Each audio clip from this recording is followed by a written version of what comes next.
नमस्कार दोस्तों इस दौर में तो समूची बिसात ही बदल गई। किसी ने कल्पना नहीं किया होगा कि एक ऐसी बिसात जिस पर 2047 का विकसित भारत आकर खड़ा हो गया, एक ऐसी बिसात जो दुनिया में भारत को तीसरे नंबर की बड़े इकोनॉमी बना देगी, एक ऐसी बिसात जो इंफ्रास्ट्रक्चर के मामले में दुनिया को चकाचौंध भारत देश आने वाला समय में कर देगा।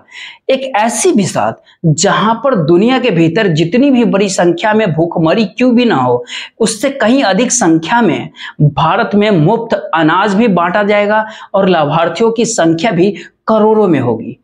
किसी ने भी इस दौर में नहीं सोचा था कि एक ऐसी बिसात पलट जाएगी जिसमें राज्य दर राज्य सोशल इंजीनियरिंग का एक ऐसा फॉर्मूला चलेगा जिसके भीतर वोटों के ध्रुवीकरण करने की जरूरत पड़ेगी ही नहीं। और सियासी तौर पर तो भारतीय जनता पार्टी की ये बिसात राज्य दर राज्य न केवल जीत दिलाती जाएगी बल्कि 2019 के लोकसभा चुनाव का रिकॉर्ड को भी तोड़ देगी। लेकिन ऐसा क्या कुछ हो गया इस दौर में कि एक के बाद एक तमाम उपलब्धियां या फिर जो कोई भी प्रचार प्रसार में कोई कमी नहीं छोड़ी गई, वह आखिरी चरण तक पहुंचते पहुंचते परिस्थितियां न केवल उलट दिखाई देने लगा बल्कि जो पहले 2-3 चरणों की वोटिंग हुई उसके भीतर ही यह बात समझ में आने लगा कि दरअसल वो बिसात चल नहीं रहा है। तो ऐसे में मुद्दे गायब हो गए, ऐसे में निशाने पे कांग्रेस आई, ऐसे में निशाने पे कांग्रेस का मैनिफेस्टो आया, ऐसे में विपक्ष का कौन प्रधानमंत्री का चेहरा है वह भी सामने निकल करके आया। और होते होते तो बात यहां तक केवल राहुल गांधी से निकल करके बात शहजादे तक नहीं बल्कि कहे इस भारत देश के नागरिकों को बाकायदा प्रधानमंत्री ने चिताना शुरू कर दिया और इस भारत देश के मुस्लिमों को घुसपैठियां बताने में कोताही बरती नहीं। सियासी तौर पर क्या यह हार भारतीय जनता पार्टी की हो गई है? सियासी तौर पर क्या 10 साल में पहली बार प्रधानमंत्री भी अब इस बात को मान चले हैं कि इस बार उनकी हार हो गई है? या फिर इसी दौर में लगातार भारतीय जनता पार्टी के चाणक्य रहे अमित शाह जो खुद राज्य दर राज्य जिस बिसात के ऊपर खड़े थे और जिस आकलन आंकड़ा के साथ उन्होंने उम्मीदवारों का चयन किया और उसके केंद्र में प्रधानमंत्री नरेंद्र मोदी का चेहरा रखा, तो सब कुछ इस चुनाव में डगमगाने लगा। और डगमगाने के पीछे की वजह बीजेपी के भीतर का शोर नहीं बल्कि दूसरे ओर खड़े कांग्रेस के नेता राहुल गांधी ने इस दौर में चुनाव की परिभाषा ही बदल डाले और एक ऐसी परिभाषा को गढ़ दिया जो धीरे धीरे हर चुनावी चरण के साथ बहुत बड़ी होती गई और उसके सामने भारतीय जनता पार्टी के लिए कोई ऐसा मुद्दा बचा ही नहीं जहां पर वह यह बात बोल सके कि वह अगर सत्ता में आएगी तो किस प्रकार की भारत की सोच उसके जहन में है और रखेगी। क्योंकि हर चुनाव प्रचार के समय में भारत की अपनी संप्रभुता और वहां के जो सेक्युलरिज्म है यहाँ की उसकी धज्जियां उड़ते हुए इस भारत देश ने सब कुछ देखा। इलेक्शन कमीशन ने आंखों पे पट्टी बांध ली, यह सब भी देश की जनता ने देखा। इस भारत देश के भीतर पहली बार ऐसा महसूस किया गया कि इलेक्शन जीतने के लिए, चुनाव जीतने के लिए सच में साम दाम दंड भेद में लोग लोकतंत्र के इस पर्व में लोग शामिल हो जाते हैं ऐसे। और शायद यही कारण है कि अब आखिरी के 2 चरणों में जो 114 लोकसभा चुनाव 114 लोकसभा की सीटें बची हैं जिन पर वोटिंग छठे और 7वें चरण में होनी है, इस पे भारत के 2019 के लोकसभा चुनाव में 65 सीटें इन्हीं में से जीते थे बीजेपी। सवाल था ये कि अगर 303 का आंकड़ा है 2019 के लोकसभा चुनाव में और उसमें इस 65 सीटों की कोई महत्ता है तो एक बात अभी से तो साफ हो चली है कि बहुमत में आने की स्थिति गायब हो चुका है। अब सवाल उठता है बिहार, उत्तर प्रदेश, दिल्ली और पश्चिम बंगाल का, खास तौर पर उन सारे इलाकों में जहां पर पिछली बार 2019 में खूब सीट भारतीय जनता पार्टी को मिली थी। उत्तर प्रदेश, बिहार और दिल्ली खास तौर पर है। अगले चरण में यानी 2 दिनों के बाद वोटिंग 25 मई को जहां बंगाल में वोटिंग होनी है, जिन 8 लोकसभा सीटों पर वोटिंग होनी है, वहां भी 5 सीट भारतीय जनता पार्टी ने जीती थी। आखिरी चरण में कोई सीट भारतीय जनता पार्टी जीत नहीं पाई थी, सभी सीटों के ऊपर ममता बनर्जी को जीत मिली थी। इसीलिए पश्चिम बंगाल के भीतर इस आखिरी चरण से एन पहले छठे चरण में बंगाल में क्या कुछ होगा, क्या कुछ अभी हो रहा है, कौन सी खबरें टेलीविजन स्क्रीन पे रेंग रही है, उस स्क्रीन के जरिए किस प्रकार की बहस हो रही है, सब कुछ देश की जनता की आंखों के सामने इस दौर में रेंग रहा होगा। लेकिन वो कोई भी मुद्दा हो सकता है, वो संदेश खाली का मुद्दा हो सकता है, वो नोटों की गड्डियों का मामला वो भी हो सकता है, वो इसी दौर में ओबीसी के जो सर्टिफिकेट है उसको रद्द करने का मामला भी हो सकता है पश्चिम बंगाल में, कोई भी मामला हो सकता है। लेकिन सवाल केवल इतना है कि अगर 2019 के लोकसभा चुनाव में जीती गई 65 सीटों में से कितनी सीटें भारतीय जनता पार्टी बचा सकेगी। दरअसल उसका पैमाना यही रहा है और यह एक ऐसी बिसात थी जिसमें ऐसा माना गया कि हर सीट दर सीट इसी दौर में भारतीय जनता पार्टी के चाणक्य ने अपनी बिसात को बिछाया है। लेकिन जरा खुद आप कल्पना कीजिए कि दूसरी तरफ राजनीतिक तौर पर कोई टकराने को तैयार नहीं है, बल्कि सियासत को ही एक नई परिभाषा में गढ़ते हुए राहुल गांधी ने पहली बार जो है मंडल की राजनीति या फिर जयप्रकाश नारायण की संपूर्ण क्रांति या फिर इन दोनों से हट करके भारत के भीतर वामपंथियों की कौन सी कमजोर स्थिति थी और समाजवाद कहां चूक रहा था, इन तमाम बातों का लब्बो लुबाब जिस प्रकार से संविधान बचाने को लेकर रखा गया उसका जवाब किसी के पास भी नहीं था।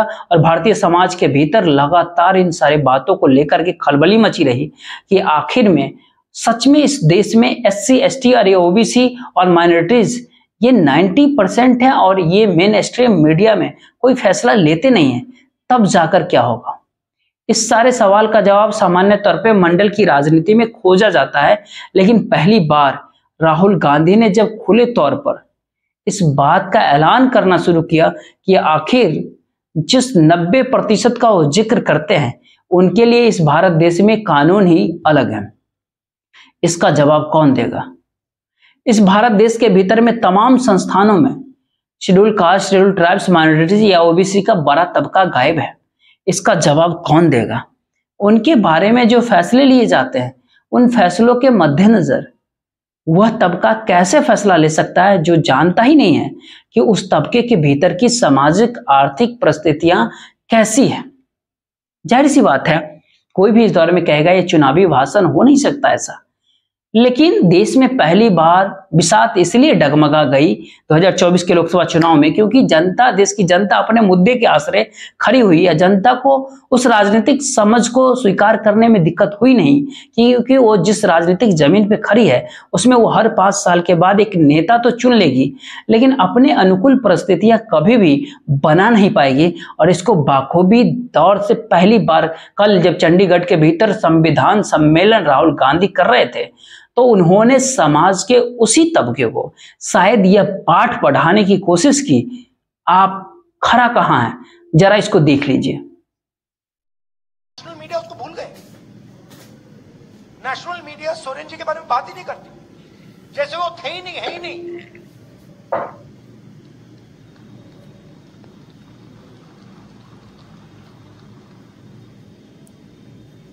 मायावती जी भ्रष्ट है, मगर नवीन पटनायक भ्रष्ट नहीं, लालू जी भ्रष्ट हैं। बड़ी इंटरेस्टिंग बात है, मतलब ऑटोमेटिकली फ्रेमिंग हो जाती है। कोई ट्राइबल, आदिवासी हो, दलित हो, पिछड़ा हो, उसकी फ्रेमिंग हो जाती है कि ये भैया ये है। और 2 अलग अलग ये सच में बड़ा सवाल है। मायावती करप्ट है लेकिन नवीन पटनायक करप्ट नहीं है। लालू यादव भ्रष्ट हैं लेकिन चंद्रशेखर राव जो तेलंगाना के मुख्यमंत्री थे वो करप्ट नहीं है। इस भारत देश के भीतर में मनरेगा के मजदूरों की लाइन जो है केवल और केवल SC ST OBC माइनॉरिटीज से कहीं ज्यादा घिरी हुई है। इस भारत देश के भीतर में सार्वजनिक उपक्रम खत्म कर दिए गए जहां पर सामाजिक सुरक्षा मिला करती थी। इस भारत देश के भीतर सबसे ज्यादा नौकरी देने वाले रेलवे के प्राइवेटाइजेशन की दिशा में सरकार आगे बढ़ गई। इस भारत देश के भीतर में सेना में शामिल होने वाले नवयुवकों के पास संकट गहरा गया, यानी राज्य स्टेट यानी सत्ता ने खासतौर पर नरेंद्र मोदी काल के दौरान नरेंद्र मोदी सरकार ने अपनी हाथ और अपनी जिम्मेदारी दोनों पीछे खींच ली। सामान्य तौर पर कोई भी इस दौर में कहेगा ये तो पठन पाठन की चीजें हैं, इसका उस इलेक्शन, उस चुनाव से क्या लेना था जहां पर एक एक सीट पे भारतीय जनता पार्टी बिसात बिछाकर चल रही है। लेकिन सच्चाई क्या है? सच्चाई इस दौर का यह है कि इसी दौर में दिल्ली के भीतर जो बड़ी संख्या उत्तर भारतीयों की आती है या फिर भारत देश के अलग अलग हिस्सों में से आती है, वो सब नौकरी की तलाश में आती है। और जब कोविड काल के दौरान प्रवासी मजदूरों के सामने संकट आया था तो उसने इस संकट को बाखूबी देखा और समझा और इस संकट को देखते समझते बूझते वो जान गई थी कि किस प्रकार से सत्ता फेल हो गई है।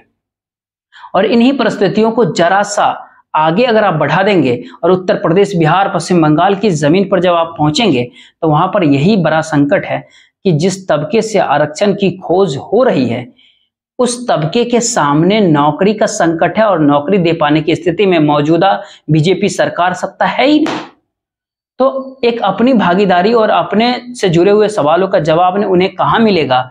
और सियासी तौर पर अगर कांग्रेस के नेता राहुल गांधी इन बातों का जिक्र करते करते उस तबके की जड़ों को अगर डगमगा रहे हैं, हिला रहे हैं, तो एक क्षण के लिए बाकी बचे 2 चरणों की परिस्थिति को एक ही झटके में आप समझ लीजिए। ये इसलिए भी इस दौर में समझने की जरूरत है क्योंकि छठे चरण में जो अब 2 दिन बाद, जहां आज चुनाव प्रचार खत्म हो गया, 2 दिन बाद वोटिंग होनी है उसको, और उसके बाद 1 तारीख को जहां वोटिंग होनी है, दोनों फेजेज में 57 सीटों के ऊपर वोटिंग होगी। यानी कुल जमा 114 लोकसभा सीटों पे वोटिंग होगी। पहले 57 सीटों में यानी 2 दिनों के बाद जहां वोटिंग होनी है उस 57 में से 40 सीटें भारतीय जनता पार्टी जीती, 5 सीट उसके सहयोगी दल जीते, यानी 57 में से 45 एनडीए जीती। इंडिया के पास महज 4 सीट और बाकी अदर्स के हिस्से में 8 सीटें। उसके बाद की चरण में 57 सीटों में भारतीय जनता पार्टी 5 सीटें जीती, 5 सीटें उनके सहयोगी एनडीए 30 सीट जीती। इंडिया के हिस्से में 19 सीटें हैं। इसमें बड़ा जो है सो आती ममता बनर्जी का था, जो आखिरी चरणों के सभी सीटों पर टीएमसी जीती थी और अदर्स के हिस्से में आ गई थी। अब असल खेल शुरू होता है कि जिन क्षेत्रों में वोटिंग होनी है अगर आप उसको समझना शुरू करें, उत्तर प्रदेश के भीतर में पहले चरण के भीतर सुल्तानपुर, प्रतापपुर, फूलपुर, इलाहाबाद, अंबेडकर नगर, शास्त्री नगर, डुमरियागंज, बस्ती, संत कबीर नगर, लालगंज, आजमगढ़, जौनपुर, मछली शहर और भदोई, और उसके बाद और पूरब के और बढ़ेंगे और वहां पर जो आखिरी चरण में वोटिंग होना है उसमें बनारस भी है, मिर्जापुर भी है, और वहां पर चंदौली, गाजियाबाद, बलिया, गाजीपुर, बलिया, देवरिया, घोसी, सलेमपुर, कुशीनगर, गोरखपुर, महाराजगंज, ये पूरी पट्टी को अगर समझिएगा तो सबसे ज्यादा प्रवासी मजदूर वहीं पर रहते हैं। जिन जातियों से प्रवासी वहां से निकलते हैं वो उस जातियों को अधिकार मिलना चाहिए, यही सारे सवाल राहुल गांधी उठा रहे हैं। सियासी तौर पर इसका जवाब उनके अपने नेताओं को टिकट देकर या उनके अपने वोट को लेने के लिए उनके हक की बात कर करके भारतीय जनता पार्टी ने यही बिसात की अपनी सोशल इंजीनियरिंग के तहत बिछाई है। लेकिन जब एक चेहरे के आसपास भारतीय जनता पार्टी की पूरी सियासत सिमट गई और सरकार की पूरी सरकारीकरण सिमट गया, ऐसे में किसी मंत्री का, किसी सांसद का, किसी विधायक का क्या महत्ता बचेगी। और यहीं पर जातियां रूठने लगी और यह संदेश आ गया कि कहीं पर अगर राजपूत रूठ गए हैं तो कहीं पर दलित रूठ गए हैं, कहीं पे अगर मायावती को धमकाया गया तो फिर कहां जाएंगे। तो फिर वो लग रहा हो कि दलित वोट हम कहां जाए, तो वो कहां जाके शिफ्ट होंगे, राजपूत कहां जाके शिफ्ट होंगे। इस दौर में कुर्मी वोटर रहा हो, चाहे ओबीसी जातियों की पूरी फहरिस्त को अगर देखिए उसका वोटर रहा हो। सवाल उनके सामने सबसे बड़ा इस दौर में यह था कि मौजूदा समय में जो सत्ता सियासत जिस राजनीति को बिछा रही है उस सिवाय वोटर्स के अब वोट देते समय उसको कुछ लाभ मिल जाए या वोट देने के बाद उसके अनुकूल शायद कुछ हो जाए, इससे हट करके कुछ भी नहीं होता है। यहां पर एक बड़ी नई बिसात राहुल गांधी ने बिछा दी और ये बिसात दिल्ली हो जहां केजरीवाल साथ में है, ये बिसात चाहे उत्तर प्रदेश हो जहां पर अखिलेश यादव साथ में है। अगर इस सियासत में चेहरा और विचार राहुल गांधी का रेंगने लगा तो पूरा का पूरा संगठन चाहे दिल्ली के भीतर आम आदमी पार्टी का हो या फिर उत्तर प्रदेश के भीतर अपने तौर पर अखिलेश यादव यानी समाजवादी पार्टी का हो, यही स्थिति बिहार के भीतर आरजेडी के संगठन के साथ रही है। यहां पर बिहार में आप कह सकते हैं कि ममता बनर्जी ने अलग राजनीतिक जरूर साधी और सियासी तौर पर अपनी बिसात उन्होंने अलग जरूर पश्चिम बंगाल में बिछाई, लेकिन आखिरी 2 चरण की वोटिंग में अगर आप देखेंगे तो केवल 2 दिनों के बाद जो पश्चिम बंगाल में जिन जगहों पर वोटिंग होनी है छठे चरण में, उसमें मेदिनीपुर, पुरुलिया, बिष्णुपुर और झारखंड, कुल 5 वहां पे 5 सीटें बीजेपी जीती थी। इसके अलावा 3 सीट जो दमलू गांडी और टीएमसी 3 सीट जीती थी। कुल मिलाकर 3 जो 9 आखिरी 7वें फेज में जो 9 सीट पे वोटिंग होनी है वो पिछली बार 9 के 9 ममता बनर्जी जीती थी। वो जयनगर है, बसीरघाट है, बारासात है, मथुरापुर है, डायमंड हार्बर है, जादवपुर है, कोलकाता दक्षिण है, कोलकाता उत्तर है, तमाम सीटों पर ममता बनर्जी जीती थी। अब सियासी तौर पर ममता बंगाल के भीतर नरेंद्र मोदी का विकल्प है। राष्ट्रीय तौर पर मोदी का विकल्प ममता नहीं है, लेकिन बंगाल के भीतर में ममता मोदी का विकल्प है। अखिलेश यादव उत्तर प्रदेश के भीतर मोदी का विकल्प नहीं है, लेकिन वह दिल्ली में सत्ता परिवर्तन में उस इंडिया गठबंधन के साथ मजबूती से खड़े हैं, जहां पर वह परिवर्तन के रास्ते अपने आने वाले दिनों को भी देख रहे हैं। और यही स्थिति कमोबेश अब अरविंद केजरीवाल की दिल्ली में। इसीलिए वह कहने से चूक नहीं रहे हैं, अब सत्ता में आए तो ये हमारी गारंटियां हैं, इसको हम पूरा कर देंगे। यानी एक बिल्कुल नई सियासत की रेखाएं इस दौर में जब राहुल गांधी जब खींच रहे थे, तो उसी विषाद का जवाब देने के लिए सियासी तौर पर अमित शाह ने राज्यवार कोई विषाद बिछाए ही नहीं। और ये विषाद कमजोर होते होते कहां पर पहुंच गया, ये केवल मटन और मंगलसूत्र तक का मसला नहीं है। हमें लगता है आज प्रधानमंत्री नरेंद्र मोदी के भाषण का एक छोटा सा हिस्सा आप भी देख लीजिए, उसको देख करके आपको ये बात महसूस होगा कि दरअसल सियासत का यह मिजाज किसी भी सत्ताधारी पार्टी के अनुकूल कैसे हो सकता है, और खास तौर पर तब जब दूसरे और इस भारत देश का एक नई दृष्टि लाने की सोच के साथ राहुल गांधी समूची इंडिया की राजनीति का राजनीति का ट्रांसफॉर्मेशन करने में लगे हुए। ये आपके बैंक खाते बंद करा देंगे, उसका पैसा छीन लेंगे। मोदी ने हर गांव में बिजली पहुंचाई, ये आपके घर में बिजली कनेक्शन कटा के फिर अंधेरा कर देंगे।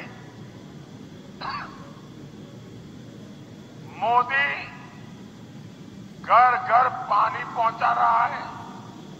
सपा कांग्रेस वाले आपके घर की पानी की टोंटी भी खोल के ले जाएंगे, और इसमें तो इनकी महारत है। ये उत्तर प्रदेश में दिए गए एक रैली का भाषण का हिस्सा था। सियासी तौर पर उत्तर प्रदेश के भीतर अब जो 27 सीटें पे वोटिंग होना बचा है 2 फेज में, वहां के 2 फेज में 18 सीट पे बीजेपी, 2 पे अपना दल, इन 27 में से 20 सीट जो है एनडीए के कब्जे में रही थी। और यही परिस्थिति बिहार के भीतर अगर देखेंगे तो बिहार के 16 सीटें जो बची हुई है, उसमें 9 सीट भारतीय जनता पार्टी जीती और 7 सीटों के ऊपर अपने तरीके से कब्जा वहां पर एनडीए गठबंधन ने मिलकर के कर लिया था। यानी इन 16 लोकसभा सीटों के मद्देनजर अगला सवाल यह भी होगा कि यह 16 के 16 सीट क्या दोबारा भारतीय जनता पार्टी जीत सकती है? 27 में से क्या 20 सीट एनडीए उत्तर प्रदेश में जीत सकती है? खासतौर पर राजनीति के उस मिजाज के भीतर जो पहली बार मंडल की राजनीति से आगे निकल करके वामपंथी सोच को भी समेटा हुआ है और समाजवादी सोच को भी साथ में लिए हुआ है। जब जेपी का भी उसमें लोहिया का भी मिश्रण है, और जब खुद नरेंद्र मोदी जब इस तरह की बातें करते हैं तो ऐसे में क्या कमाल दिखाएगा ये 6ठा और 7वां चरण, वो देखना बाकी है। बाकी 4 तारीख को साफ हो जाएगा कि इस देश में इंडिया की सरकार बनती है या फिर भारतीय जनता पार्टी यानी बीजेपी की। जय हिंद, जय भारत।